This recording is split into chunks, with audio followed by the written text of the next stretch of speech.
Blog Talk Radio. Hello, everyone. Good morning. This is Lori Smith. This is One Child Abuse Survivor to Another Restoration. And glad to be here, just waking up this morning, having some coffee, trying to wake up here. It's 6:30 in the morning here in Calgary, Alberta, Friday morning, August 26th. So we made it to Friday. I'm really glad it's Friday. And it's been one of those weeks. And but yeah, I'm just glad to be here and be able to do these shows. Thanks, everybody, for tuning into the shows. And, I hope you're getting something out of them. And, I hope it's helpful. The information that we're looking at is really mainly just a morning reflection for me, to continue on in my healing journey, to see where I'm at, and to sort of share some resources with people that I find are helpful. So, it's sort of that's why I'm doing it. It just holds me accountable that I'll continue to do the work that I'm working through for my healing journey. So thanks for being here with me, and I appreciate, like I said, everybody who's taken the time to listen to my shows. And we'll get into this. We'll look at get started on morning reflection here. And if you haven't done a safety check first, you want to do that. You want to make sure you're safe enough to listen to my stuff, and just that you're safe enough to listen to anything like this. Really, if you're a survivor of abuse, and because this type of thing can trigger you, so you want to be sure that you're safe enough to listen, and it's not going to trigger you and send you backward in your healing journey, which you don't want. Nobody wants that. And so you make sure you're safe enough to listen, safe enough that you won't hurt yourself or hurt somebody else or just spiral downward. And so if you're not feeling safe this morning and feeling like that for sure, then, do just turn the show off. It won't be hurting my feelings at all. And get the information from Survivor to Thriver workbook from ASCA.org. That's one place you can find it. It's like a safety first chapter in their Survivor to Thriver manual. It's 60 pages long, and it's for free. You can grab it on their website, ASCA Adult Survivors of Child Abuse, a Morris Center program. And the PDF is actually free. You can download it, you can read it. It's a great workbook, and you can get that safety first chapter, right?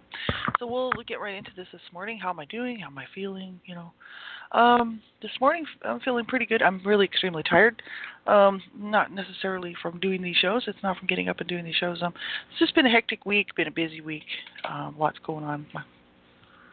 Not just with my husband and his illness and stuff, but just a lot going on with my own personal life and a lot going on at work. So it's been busy. They're kind of stretching things, to the max. So I haven't really been able to do things that I wanted to get done, and haven't really been able to even concentrate on much, just because I've been so busy. But that sort of seems to be the way my life is. I work full time. I put in 40 hours at work. I work from home, but that doesn't matter because I'm still working 40 hours a week.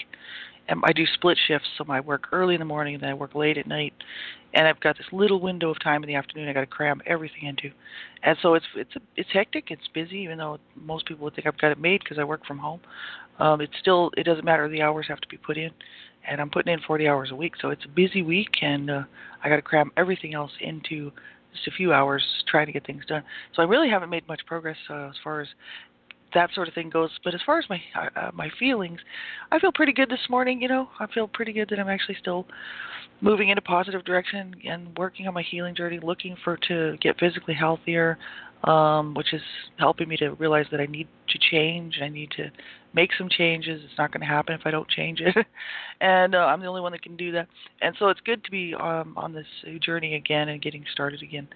And I want to look at that victim to survivor to thriver thing from Havoca. That's help for adult survivors for adult victims of child abuse. That's Havoca, HAVOCA, and it's Havoca.org. You can find this there, and it's the victim to survivor to thriver thing, just to gauge where we're at, maybe. And I think it's very interesting. This morning's is the victim might feel uncomfortable or might be uncomfortable, numb, or angry around toxic people. The survivor has increasing awareness of pain and dynamics, and the thriver has healthy boundaries around toxic people, including relatives. And so, where am I at in that? I'd say I'm in between the survivor and the thriver. I'm no longer in the victim mode of being uncomfortable, numb, or angry around toxic people. I used to be. I used to have a lot of problems with that. I'm actually still working on it, but I'm not at the victim level anymore. I'm more working towards the thriver, but still in the survivor, I guess. Increasing awareness of pain and dynamics. And really, for me, just increasing awareness of what are these toxic behaviors that people do display, and then how, sort of how I can deal with them and set boundaries and stuff. So I'm learning how to do that. So I did set boundaries with my family and with the fact that I won't let anybody abuse me anymore, which is great. But I'm still learning how to deal with certain things, especially when, any number of situations can come up, where something will come up and we have to evaluate it and just sit there and wonder, well, is it my behavior, or whose behavior is it here that's causing me just to be uncomfortable, or to be feeling that my boundaries have been crossed. Like, if sometimes we have to look at ourselves too, just to make sure that it's not just something that we're having a problem with, and that maybe we need to work on, but just to make sure that that we're protected from toxic people, and people who are causing us distress, and we need to, and that's our right to have that protection, and we need to actually make sure that we set boundaries. And I know I did a lot of boundary work, back in 2010, 2011 especially, and really looking at boundary work and going through and setting these boundaries and saying, yeah, I'm no longer going to allow people to mistreat me, and my needs are just as important as anybody else's. And when my needs are ignored or just pushed off, or when I tell people I need something and they just push it off and ignore it, then I have a right to say something about it, and I have a right to create these boundaries to protect myself, and we all do. And especially from toxic people who are really, who are hurtful or abusive, right? So that's why I kind of cut my family off, because there wasn't any healthy relationship there, period. So that's unfortunate, and it's too bad, because I really was hoping that we could sort of restore, or sort of actually build a relationship, but it just wasn't possible. So that's too bad. But yeah, that's interesting to see where we're at in these things. I like that victim to survivor to thriver thing. So I'm more towards the thriver on that, but still working towards it. And I want to continue on with looking at the inner child healing from Havoka. And we left off just in the beginning section, really how to begin. And they were saying, as we grew up, we built our relationship with self, other people, and life on the foundation we formed in early childhood. Then they go on to describe that and sort of talk about it. They said, when we were 5, we were already reacting to life out of the emotional trauma of earlier ages. And they said we adapted defenses to try to protect ourselves and to get our survival needs met. The defenses adapted at 5 due to the trauma suffered at earlier ages led to further trauma when we were 7 that then caused us to adjust our defenses that led to wounding at 9, etc., etc., etc. So they said toxic shame is the belief that there is something inherently wrong with who we are, with our being, and guilt is like, quote unquote, I made a mistake, I did something wrong. Toxic shame is, quote unquote, I am a mistake, there is something wrong with me. And so that's the difference, I guess, between guilt and toxic shame. They said it's very important to start awakening to the truth that there is nothing inherently wrong with our being. It is our relationship with ourselves and with life that is dysfunctional. And that relationship was formed in early childhood. And so they said the way that one begins inner child healing is simply to become aware. And so they say to become aware that the governing principle in life is cause and effect, to become aware that our relationship with ourselves is dysfunctional, and to become aware that we have the power to change our relationship with ourselves, and to become aware that we were programmed with false beliefs about the purpose and nature of life in early childhood, and that we can change that programming. So that's interesting. They also say here to become aware that we have emotional wounds from childhood that it is possible to get in touch with and heal enough to stop them from dictating how we are living our life today. So that is the purpose of inner child healing, to stop letting our experiences of the past dictate how we respond to life today. It cannot be done without revisiting our childhood. We need to become aware, to raise our consciousness, to create a new level of consciousness for ourselves that allows us to observe ourselves. And so that's where we'll leave off there. It's a huge article, so we'll sort of just take it in pieces. It's a lot of information. What they're saying there is very true, very interesting. I know, I've done a lot of research and looking into this because I did a lot of work in healing, inner child healing, and really looked around at what was out there, and bought John Bradshaw's books and got into the inner child work, and then Robert Burney talks a lot about it as well, like I was talking on the show yesterday. and then that programmed your envisioned mind. So I've done a lot of work on myself with this inner child healing work, and it's very helpful. But it is a lot of work, and it really requires a lot of looking in, and looking at the abuse, and looking at what happened to me, why I believe and think the way that I do, why I do the things that I do, why I at many points in my life have self-sabotaged. And I have to question sort of everything that I'm doing, because I have to question whether that's coming from my wounded inner children from so long ago who are still possibly trying to run my life, which is the issue, and or if it's me, the adult, actually making good, proper decisions for myself based on things that are, things that are reality today, not looking back at, not making decisions based on something that happened to me when I was a young child being abused, right? So it's very difficult. It's a lot of work to do that work. I just, I'm still working on it. This is something I think that will take me a long time to do, because I don't have, hours and hours and hours a day just to focus on it, just to do the work, right? Because I'm steady working and busy. And even when I have time off, I can't just continually do these things, because I got to relax too. I have a life outside of all of this, right? I have a life outside of work, and I have a life outside of this survivor journey that I'm on. I have a life outside of all that stuff, I have a life, right? So I need to, it's a balance, right?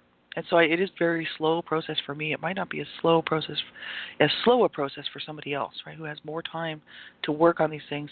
So for me, it's taken a long time to get where I am today.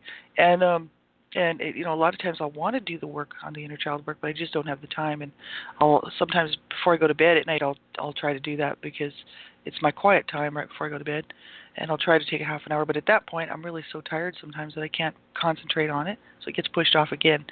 And so, it is a lot of work to do it, but it is interesting what they're talking about there.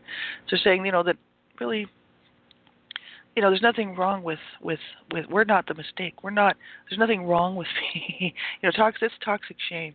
And toxic shame, I did take on toxic shame because of the abuse. And I really believed all those horrible things that my parents told me, really. I didn't believe some of the name calling that they called, some of the names they called me, because I knew that I wasn't those things. But I did take on, the toxic shame of just realizing that I was a rape child. My mother actually dished that out to me all the time, and just horrible stuff like that, which made me feel bad about myself, really made me feel lesser than, not wanted, and I knew that I wasn't wanted, so I wasn't a wanted child, so and so then therefore I carried that into my adulthood, and anytime there's any kind of rejection, then that reinforces that, that I wasn't wanted and I'm not wanted. And so now that I'm older and I'm much more, I have much more healed and dealing, with things a lot better. I don't have to deal with that so much, because I've actually gone through and done the work and realized that was wrong what they did to me, and that I didn't do anything wrong. I was just a child growing up. It wasn't my fault, I didn't take on any of the blame of the abuse and stuff. And then what I had to learn to do was start seeing myself differently, and go get in touch with these inner parts of myself, these wounded inner parts of myself, which are my inner children, and from these points of the wounding, and try to help myself, right? So the very first part of it is just, like they're saying, to become aware, taking a look at what happened to us, and that is really hard to do, and that's why a lot of people don't do this work on their own, because it's difficult. We have to make sure that we're safe enough to do the work, like I was talking yesterday. And everybody on any website will tell you that. You have to be safe enough to feel like, I'm safe enough to do this work. I know I'm safe enough to do this type of work without hurting myself, hurting somebody else, or going backward in my healing journey. But some people, if you don't ask yourself those questions and be really honest about it, you can sort of, become down and maybe discouraged, and then end up kind of going backwards in your healing journey. So be really careful about doing that work, I'd say, and make sure that you're safe enough to do it before you actually begin something like that. And they said to become aware that we have emotional wounds from childhood that are possible to get in touch with and heal enough to stop them from dictating how we're living our life today. And basically that's self-sabotaging. Like that's what I've continually done through my adult life, is self-sabotage.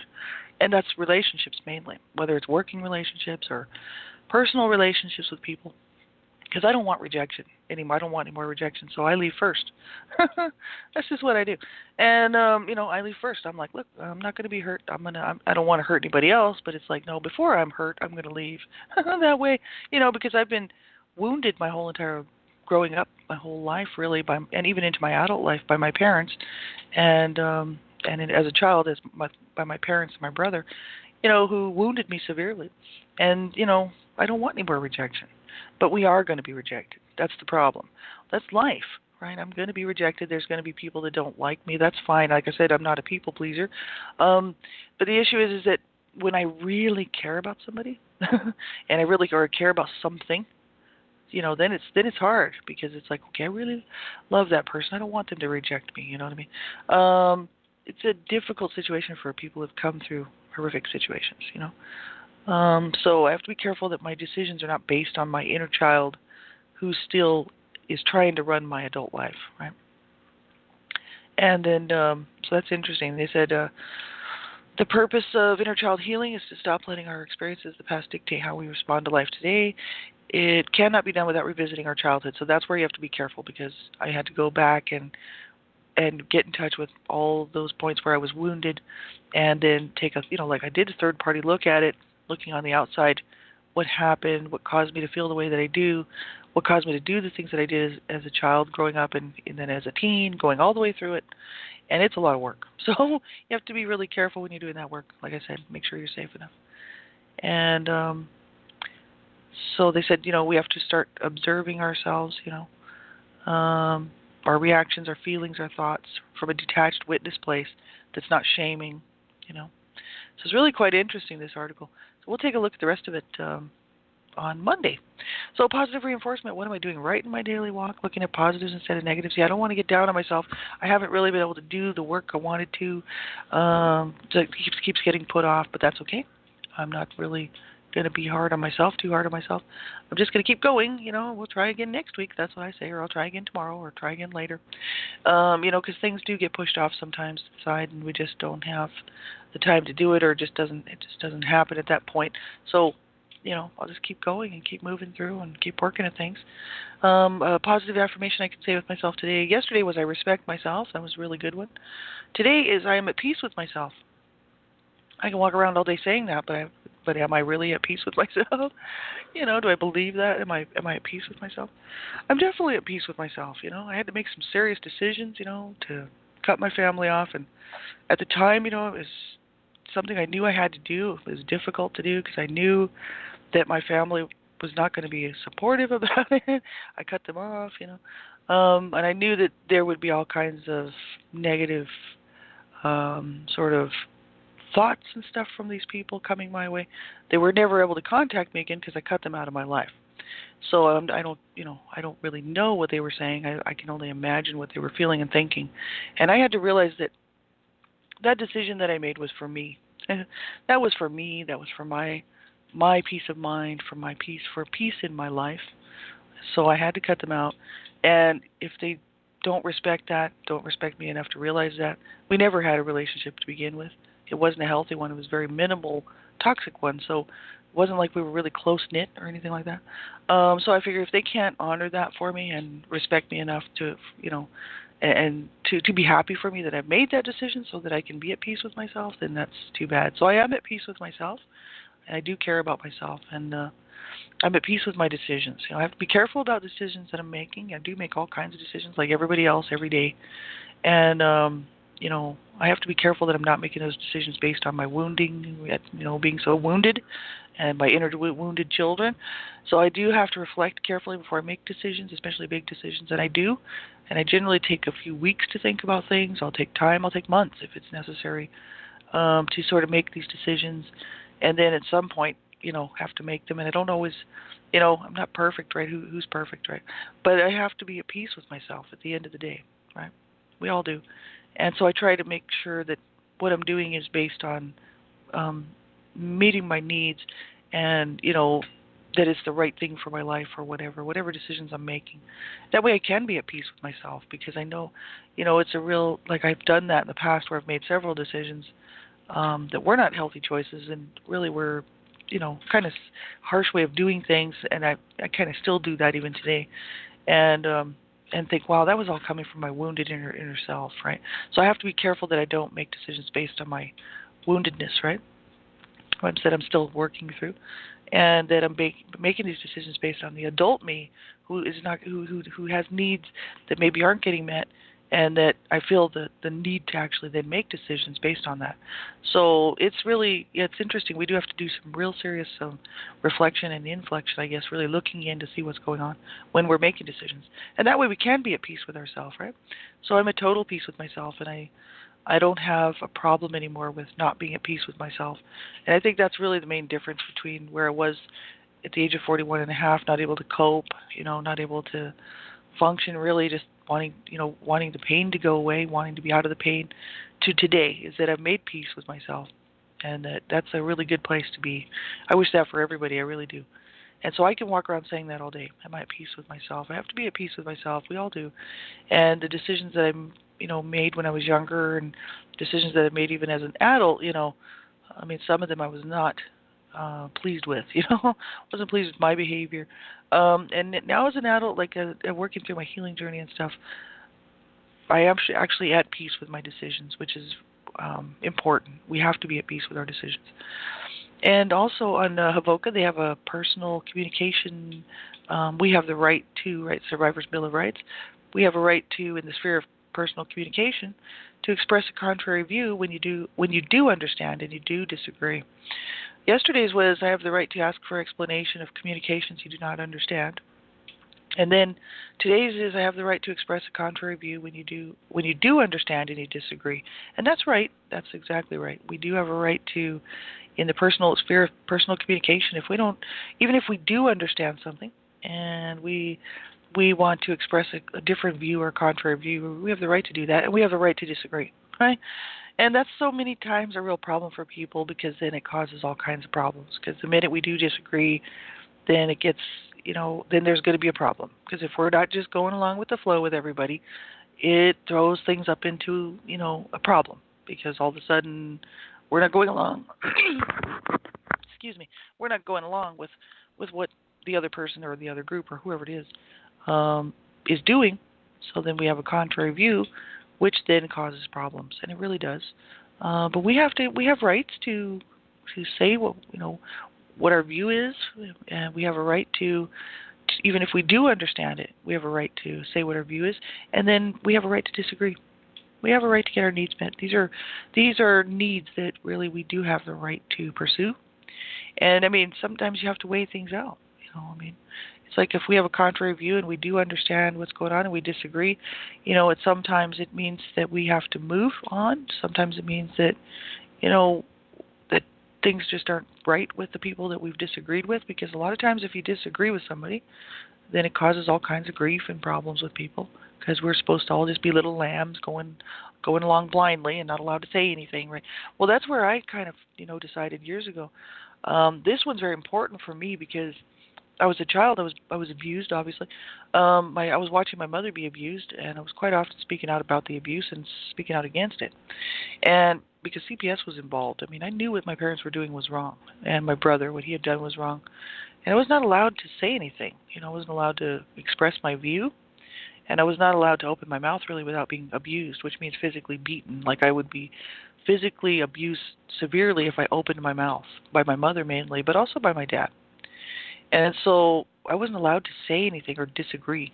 I had to just tolerate everything that was going on in the home, even if somebody was hurting me, somebody was doing something to me, or somebody was doing something to somebody else that I didn't like, and I thought somebody should say something about it, because I wasn't the only child being abused. There was like a lot of us in the home being abused. We were all being abused, all of my siblings and myself. And so, if I said something or disagreed or anything like that, or had a contrary view, separate apart from my abuser's view, that I would be abused, right? So now as an adult, I really have an issue where I don't care. If I have a contrary view, and I don't, and I disagree with something, I'm going to say something. And then if nothing's done about it, and I don't feel that people are respecting my view or respecting my needs, I'll just tell people like it is, and I'll just make sure I get my needs met one way or another, because I'm a person too, and my needs do count. They don't deserve to be pushed under the carpet. And I just think that as a child growing up abused so horrifically, and not able to open my mouth and say anything. As an adult, it's very important, and that's why I do voice my opinion and do voice my views, and I do disagree with people, and I expect that if people are going to disagree with me too, that's fine. Nobody agrees on everything 100%, right? And we all have a right to actually pursue with it, to make sure that our needs are getting met, and that if it's not acceptable, then I just need to make the changes, then move on or do whatever the situation is. You know what I mean? Because I do have a right to make sure that my needs are getting met, and you do too, right? Personal Bill of Rights. This is the one from Charles H. Whitfield. This is pretty cool. He's great. It's Charles H. Whitfield, MD, Healing the Child Within. You can find this everywhere. I found this on Pinterest. It's a pin, but it's everywhere. This is number 19. I have the right to experience and then let go of fear, guilt, and shame. So he says, I have the right to experience and then let go of fear, guilt, and shame. That's my right. That's exactly right. Well, I did let go of the guilt. I didn't ever really take on the guilt. I did let go of the shame. I did take on the shame. But the shame is no longer mine. I let it go. And the fear, that's gone. All that stuff. I have the right to experience and then let it go. So that's my choice, and that's my right. And I think those are really cool. There's another, how many? There's another 18 to look at here. He had 38 of these. They're pretty cool. And so we'll just move on from there. There's the rest of that list. Make yourself a list of what to do in a crisis. That's very important. That's from Michael C. Irving, Child Abuse Survivor Monument. We should have a list, really, what to do if we are having a situation where we're really not able to cope and things are really difficult for us. We need to have a list of what to do in a crisis, because he was saying on his website there, and I read this a long, long time ago. That you don't want to wait till the crisis happens, and then try to figure out what to do. We want to have that list ready just in case we do sort of go into a crisis, situation, and then that list is there. Maybe have it by the telephone, have it in a place where it is, or even just someplace safe where where it is, and you'll remember where it is. And then I could grab that list, and then if I'm having a crisis or things are really going down, and I feel that I can't cope, that's my list, and I'll have it instead of having to wonder what I should do or what I had thought of before, sort of thing. So this is really important, and I think it's really good. He says, what to do in a crisis. I could phone my therapist. I could phone a friend. This is my list. I could write down my list. Phone my therapist. Phone a friend. See my support person or sponsor. Breathe deeply. Count to 100. Remind yourself of your location, the time, the date. So, in other words, be present, right? Put a clock or calendar near you to help with being oriented. Look around the room. Find a comfortable or safe location. Go for a fast walk. Punch a pillow. Remind myself of my accomplishments. These are things that are just suggestions from him, right? Look at photo albums of good times, right? Make a therapy appointment. Take a day off. And go to work. Find comfort, healing, or understanding on the Survivor Monument website. Read a self-help book. Read a good novel. And watch TV. Whatever makes us feel comfortable to help us get through a crisis, And so we can make our own list of what works for us and have that list, like I said, have it handy. That way we don't have to run around searching for it when we are in the middle of a crisis, because that doesn't usually work, right? And here's a quote from Brainy Quote. We're allowed to use their quotes, they said, as long as we tell where they came from. So this is from Brainy Quote. This is Sai Baba. Life is a song. Sing it. Life is a game. Play it. Life is a challenge. Meet it. Life is a dream. Realize it. Life is a sacrifice. Offer it. Life is love. Enjoy it. That's from Sai Baba. That's awesome. And, I wish you a wonderful weekend. I hope you have a good day. And like I always say at all my shows, if you're struggling, you make a phone call. If you don't have anybody to talk to, because so many times we don't, you don't have anybody that cares, so many times we don't, you make a phone call to a crisis line, because there's people sitting on there just like us who've been there. They do care. They wouldn't be doing that job if they didn't care, because they're either doing it for free as a volunteer situation, because it doesn't pay that well, let me tell you. Even if they're getting paid, they're not getting paid enough to do that job. They're just there because they care.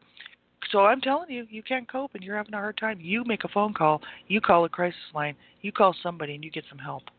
So I hope you have a wonderful weekend, and I wish you a great day, like I said. And I may do a Survivor Weekend video. I'm not sure. It depends on how much time I have. If that's the case, I'm eventually going to put them on Vimeo, on my Vimeo site. So you take good care of yourselves until Monday, and we'll talk to you Monday morning. Bye-bye.